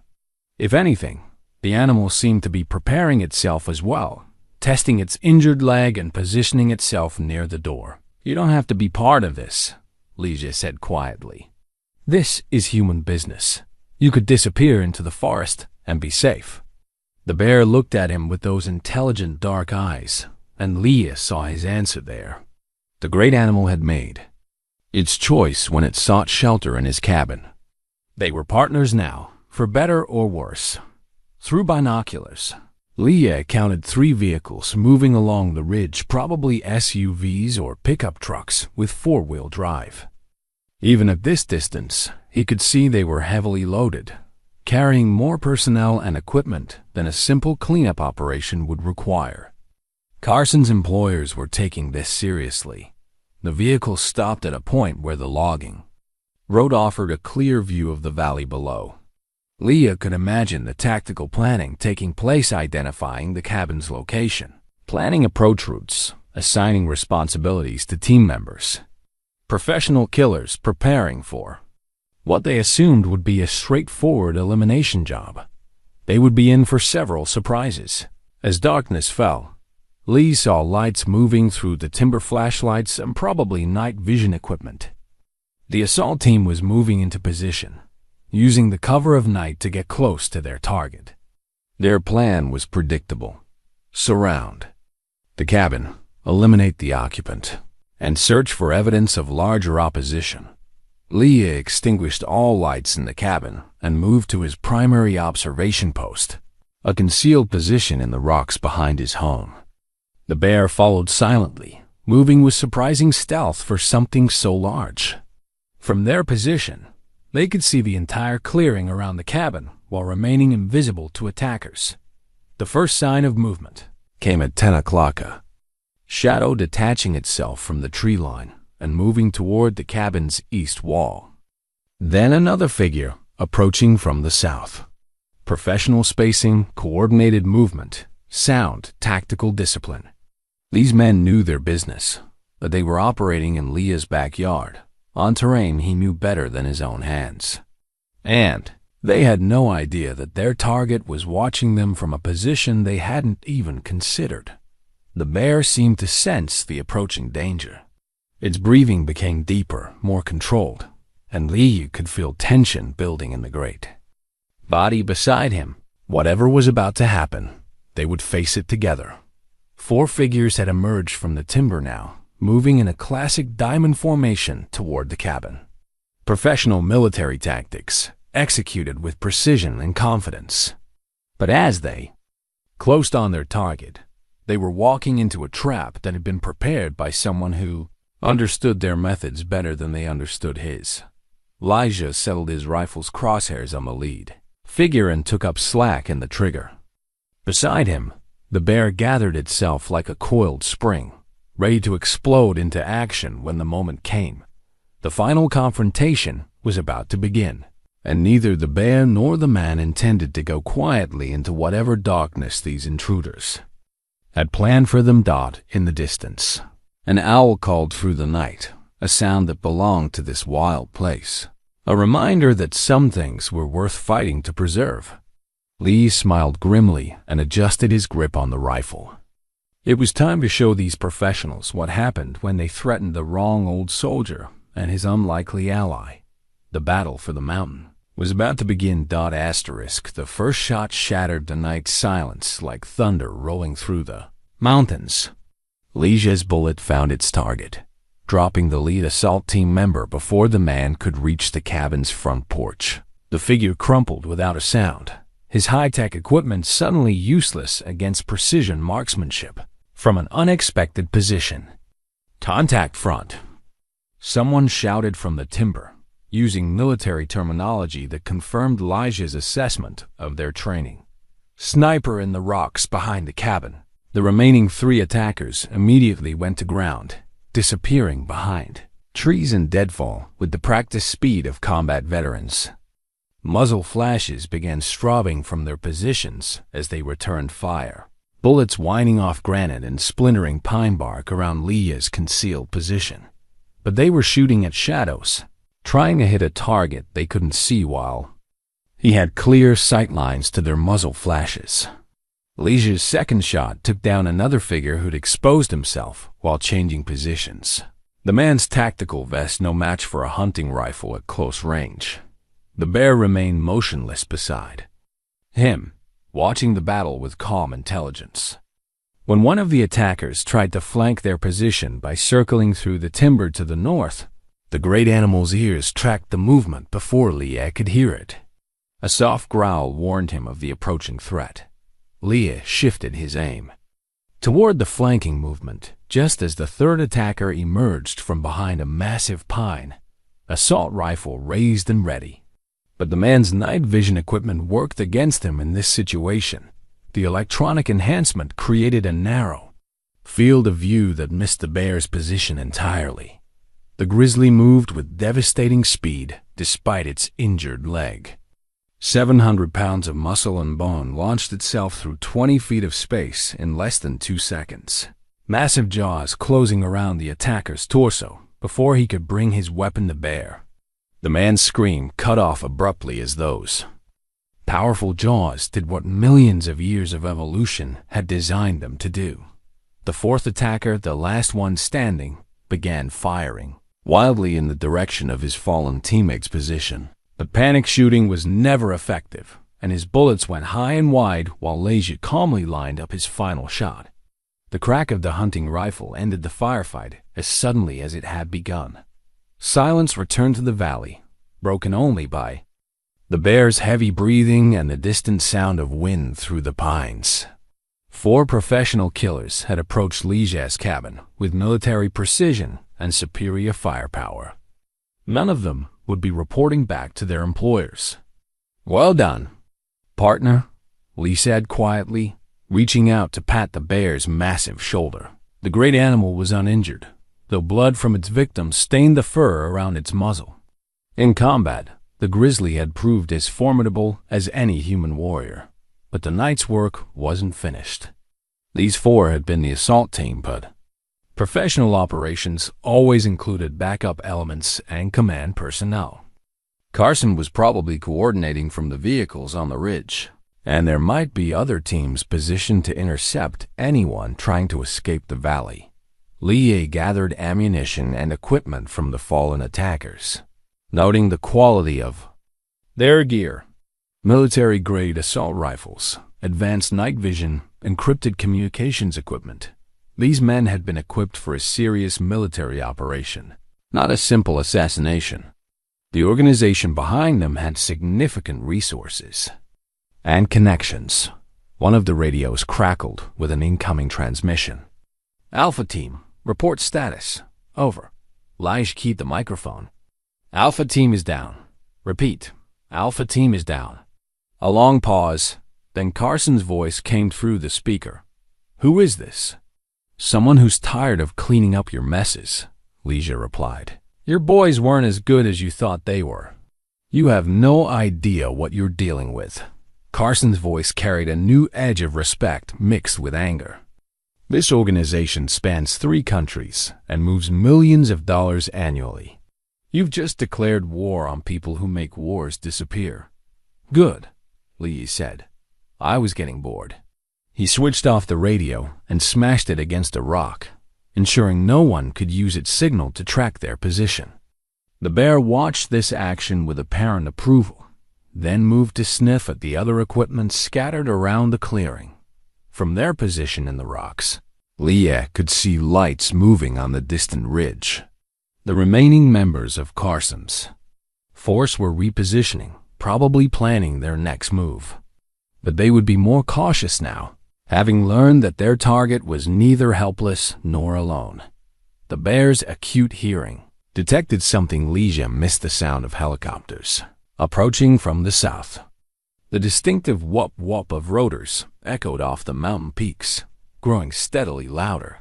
Carson's people were bringing in air support, escalating the conflict beyond anything Lige had anticipated. "Time to go," he said, gathering his rifle and remaining ammunition. The cabin had served its purpose as a defensive position, but staying there now would be suicide.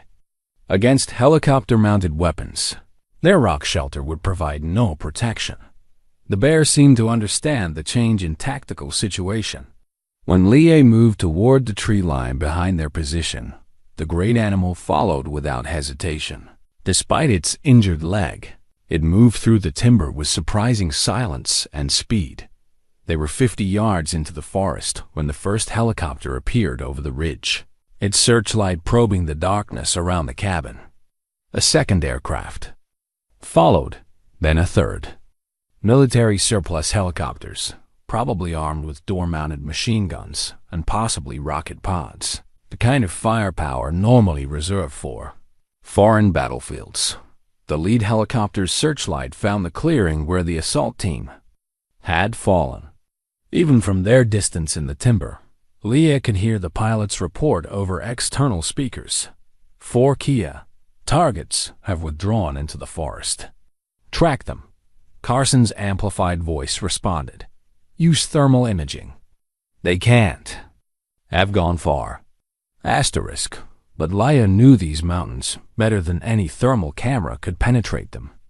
There were caves and overhangs that would mask body heat, creek beds that would confuse scent trails, and terrain features that would challenge even experienced pilots. The bear seemed to know these hiding places as well, leading them toward a granite overhang that would provide concealment from aerial observation. As they reached the shelter, the helicopters began a systematic search pattern. their thermal sensors probing the forest for any sign of human or animal heat signatures. But the overhang was deep enough and the granite thick enough to shield them from electronic detection. Leah settled against the rock wall and began planning their next moves. Carson's organization had revealed capabilities that went far beyond simple poaching military helicopters, professional assault teams, encrypted communications. This was either a very sophisticated criminal enterprise or something with government connections, possibly both. The bear positioned itself at the mouth of their cave, watching the helicopter's search pattern with obvious intelligence. When one aircraft passed directly overhead, the animal remained perfectly still, understanding instinctively that movement would reveal their location. "You're a natural at this," Leah murmured, genuinely impressed by the bear's tactical awareness. "Ever think about a career in the military?" The bear made a soft chuffing sound that might have been amusement then, returned its attention to the helicopters circling above the valley. The great animal's calm acceptance of their dangerous situation gave Liege confidence that they would survive whatever came next. But survival was only the first step. Carson's people had escalated this conflict beyond simple retaliation for interfering with their operation. They brought military-grade weapons and personnel to eliminate one old man and a wounded bear, which suggested they saw this as a serious threat to their larger enterprise. That assessment was about to prove more accurate than they realized. Leah had spent 15 years in these mountains, learning every trail and hiding place, every natural feature that could be used for cover or concealment.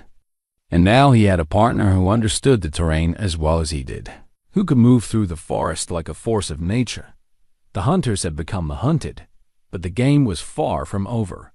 Carson's people had superior numbers and equipment, but they were operating in hostile territory against opponents who belonged here. The mountain itself was about to become an ally in ways they couldn't possibly anticipate. As the helicopters continued their futile search, Leah began planning a counterattack that would teach these professionals the difference between hunting animals and fighting a war. They wanted to escalate the conflict. He was prepared to show them exactly what escalation looked like when directed by someone who'd learned warfare in places where mistakes meant death. The bear seemed to sense his change in mood, turning from its watch position to meet his eyes. In that gaze, Leah saw the same cold determination that had once made him effective at killing enemy soldiers in the jungle. But this time, the cause was cleaner, the enemy more clearly defined. They were gone to finish this fight. And Carson's people were going to learn what happened when they threatened the wrong mountain and the creatures who called it home. Asterisk. The helicopters had been searching for over an hour when Leah decided to take the initiative. The aircraft were burning fuel at a prodigious rate, and their pilots were growing careless in their search patterns. Military surplus helicopters weren't designed for extended operations at high altitude, and the thin mountain air was pushing their engines toward their operational limits. More importantly, Leah had identified a weakness in their formation. The lead helicopter was maintaining position over the cabin area, while the other two conducted sweeps through the surrounding forest. But the lead aircraft's static position made it predictable, and predictability was always a tactical vulnerability. "Stay here," he whispered to the bear, gesturing toward the deeper recesses of their granite shelter. "This is going to get loud."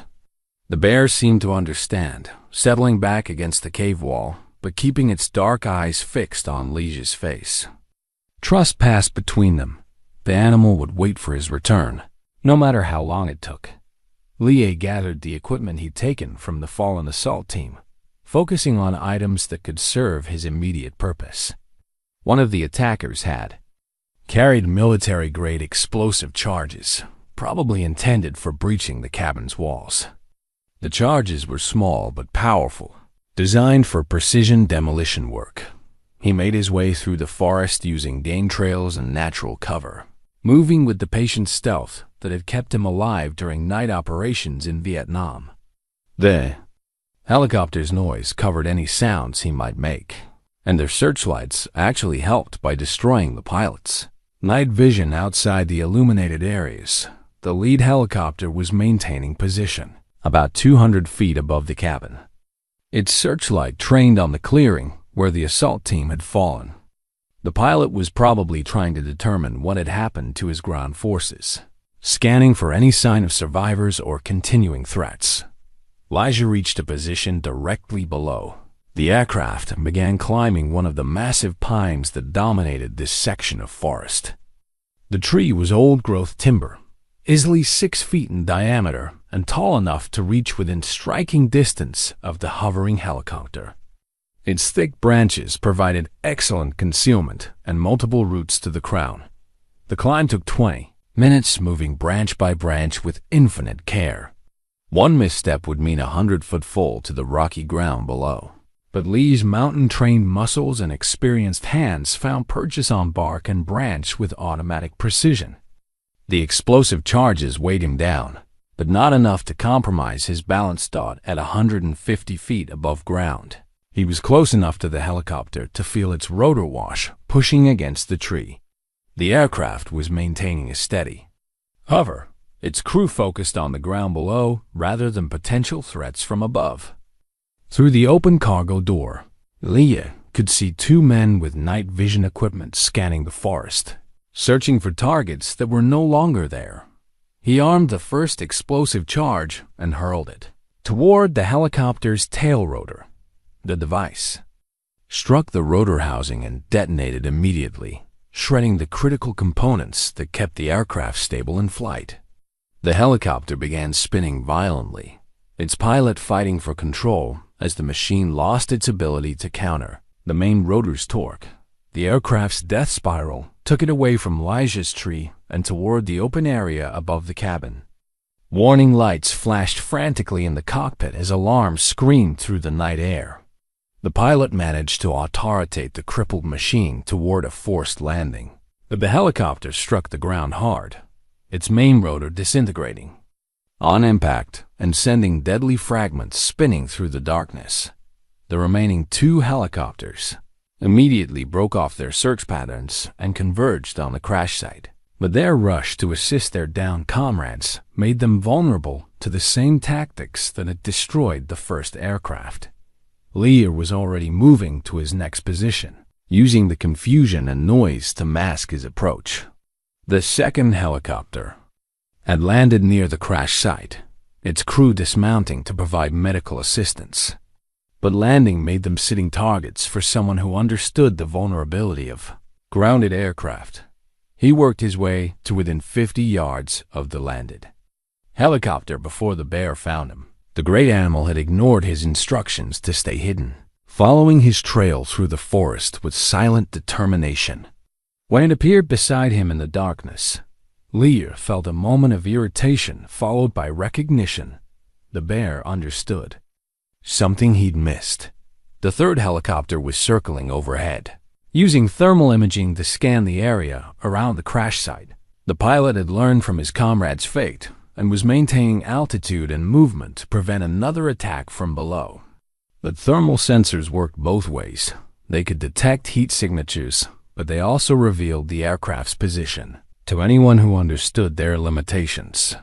The bear moved past Leah toward the landed helicopter, and suddenly he understood the animal's plan. The grizzly was going to attack the ground crew directly, creating a distraction that would force the circling aircraft to descend and provide support. It was a brilliant tactical insight. Use the enemy's protective instincts against them. "Wait!" Leah called softly, but the bear was already in motion. 700 pounds of muscle and fury erupted from the tree line into the circle of light around the helicopter. The ground crew, 3 men with assault rifles, had perhaps 2 seconds to react before the grizzly was among them. Their weapons were designed for human opponents, not for something that could absorb multiple rifle rounds and keep attacking with undiminished ferocity. The bear's assault was devastating and brief. Within 30 seconds, the helicopter's ground crew was eliminated, and the aircraft itself was being systematically destroyed by claws that could tear through aluminum sheeting like paper. The great animal seemed to understand that helicopters were vulnerable to damage, focusing its attack on engines and flight controls. The circling helicopter immediately descended to engage this new threat, its door gunner opening fire with a mounted machine gun. But shooting at a moving target from an unstable platform was far more difficult than training scenarios suggested, and most of the rounds went wide or struck the already destroyed aircraft on the ground. Lee used the distraction to position himself for the final attack. The descending helicopter was focused entirely on the bear, its crew trying to eliminate what they saw as the primary threat. They never saw the second explosive charge until it was too late. The device struck the helicopter's engine compartment and detonated with devastating effect. The aircraft didn't crash so much as disintegrate, raining burning debris across the clearing in a spectacular display of destruction that illuminated the entire valley. Sudden silence returned to the mountains, broken only by the crackling of flames and the distant sound of wind through the pines. 3 military helicopters had been destroyed in less than an hour by an old soldier and a wounded bear, using nothing but tactical knowledge and improvised weapons. The bear approached Leia through the wreckage, its fur singed by burning debris but otherwise unharmed. The great animal was breathing heavily from exertion, but its dark eyes held satisfaction rather than exhaustion. They fought together and won together, proving that partnership could overcome superior numbers and equipment. "Not bad for an amateur," Leia said, patting the bear's massive shoulder. "Though next time, maybe wait for the signal before charging into machine gun fire." The bear made a soft chuffing sound that might have been amusement, then turned to survey the destruction they'd created. Burning helicopter wreckage illuminated the clearing like a bonfire, sending smoke and sparks spiraling up toward the star-filled sky. But the battle wasn't over yet. Carson was still alive somewhere in the mountains, along with whatever personnel he'd held in reserve. The man would be reassessing his situation now, realizing that his carefully planned operation had become a disaster of epic proportions. Radio chatter from the surviving equipment confirmed Leisha's assessment. Carson's voice, strained and desperate, was calling for immediate extraction and reinforcement. The wildlife trafficking operation was finished, but the man behind it wasn't ready to accept defeat. "This isn't over." Carson's amplified voice echoed across the valley. "I know who you are now, and I know how to find you. This mountain won't protect you forever." Leisha picked up one of the intact radios and keyed the microphone. "You're right," he said calmly. "It's not over. But you're wrong about one thing. I'm not hiding behind this mountain. I am this mountain. And mountains don't run from men who hurt the creatures that live on them." The bear rumbled its agreement, a sound that carried clearly over the radio frequency. Carson's silence suggested he was beginning to understand exactly what kind of enemy he'd made. The final confrontation was still coming, but the balance of power had shifted decisively. The hunters had become the hunted, and the mountain was about to claim its own. 3 days after the helicopters burned, Lee found Carson's body at the bottom of Widow's Creek Ravine, 50 miles from where the battle had ended. The professional tracker had tried to escape on foot through terrain he didn't understand, making the kind of mistakes that killed people in the mountains. Hypothermia had taken him some time during the second night, leaving him curled beneath a granite overhang like he was sleeping. There was no satisfaction in the discovery, only the quiet completion of something that had needed finishing. Carson had been a professional doing a job, but the job itself had been rotten from the start. Now it was over, and the mountains could return to their ancient rhythms without interference from men who saw wildlife as commodities to be harvested. The bear was waiting when Leisha returned to the cabin, lying in its favorite spot beside the fireplace. The great animal's injured leg had healed cleanly over the past weeks. though it would always carry scars from the steel trap that had brought them together. Those marks seemed fitting, somehow proof that some wounds could be survived. That damage didn't have to define you. Found him, Ligia said, settling into his chair with a cup of coffee. He won't be bothering anyone anymore. The bear made a soft rumbling sound that might have been acknowledgement or sympathy. Since Carson's organization had collapsed, the great animal had grown more relaxed, spending its days exploring the valley and returning each evening to share the warmth of the cabin. It was an arrangement that suited them both: companionship without constraints, partnership without ownership. Federal agents had arrived a week after the battle, drawn by reports of helicopter crashes and missing persons. Ligia had told them enough truth to satisfy their investigation: a wildlife trafficking ring, armed confrontation, self-defense, while leaving out details that would have complicated everyone's lives. The agents had seemed relieved to close the case without extensive paperwork or jurisdictional disputes. They'd also brought news that Carson's organization had been larger than anyone suspected. Connections to overseas wildlife smuggling, political corruption, money laundering through legitimate businesses. The man's death had unraveled a network that spanned 3 countries and involved millions of dollars in illegal trade. Sometimes one thread, pulled at the right moment, could bring down an entire tapestry of corruption.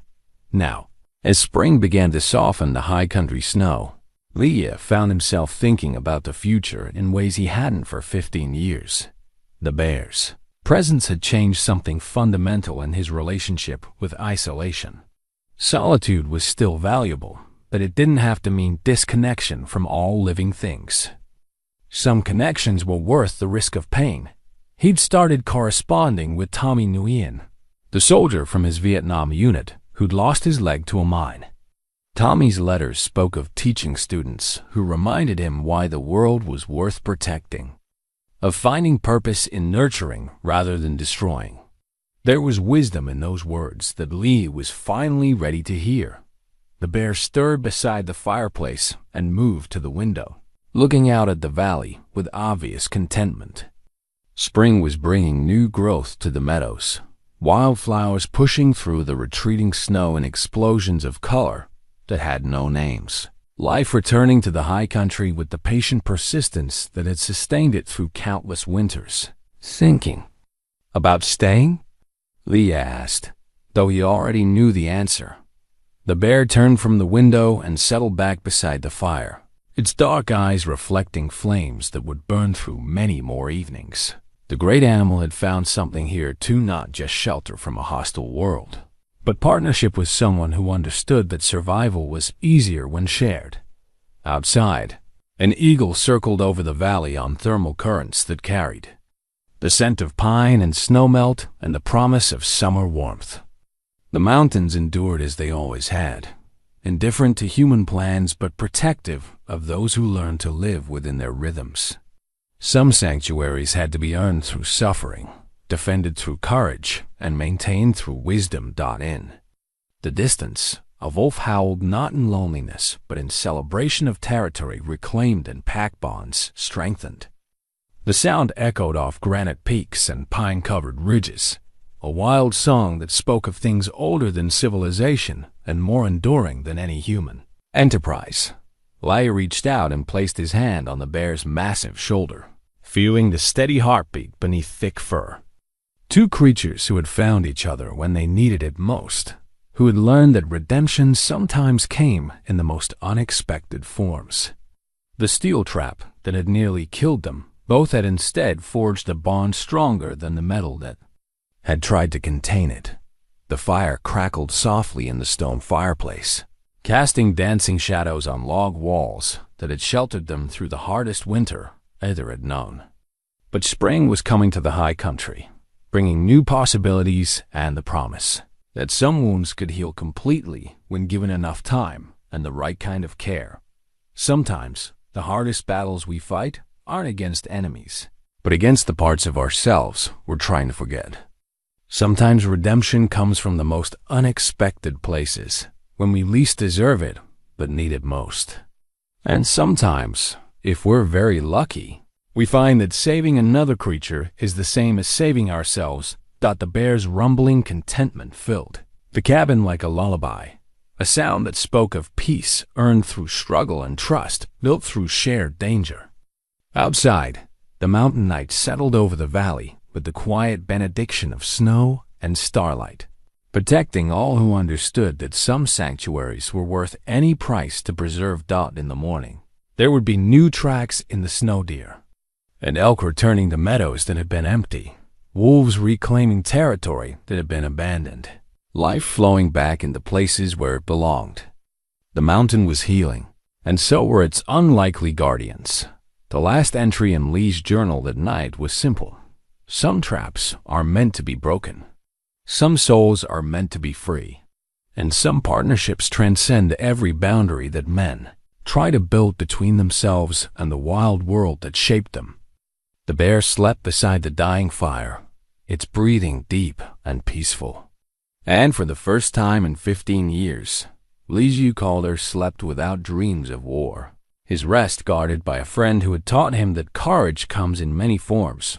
But the greatest courage is the willingness to trust again when trust has been broken, to hope again when hope seems foolish, and to love again when love means risking everything you fought to protect.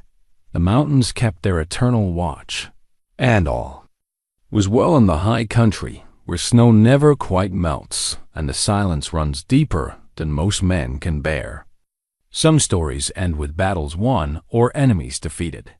The best stories end with damaged souls finding their way back to wholeness, discovering that redemption often wears fur and walks on four legs, offering the kind of unconditional acceptance that humans spend lifetimes seeking. The steel trap lay rusted and forgotten in the clearing, where it had failed to hold what was meant to be free. Spring would cover it with new growth, and eventually the forest would reclaim it entirely. But the bond it had inadvertently created would endure longer than metal, stronger than any chain that men could forge. In the end, that was the only victory that truly mattered. Two trapped souls setting each other free, and finding in that freedom something worth protecting for as long as the mountains themselves shall stand.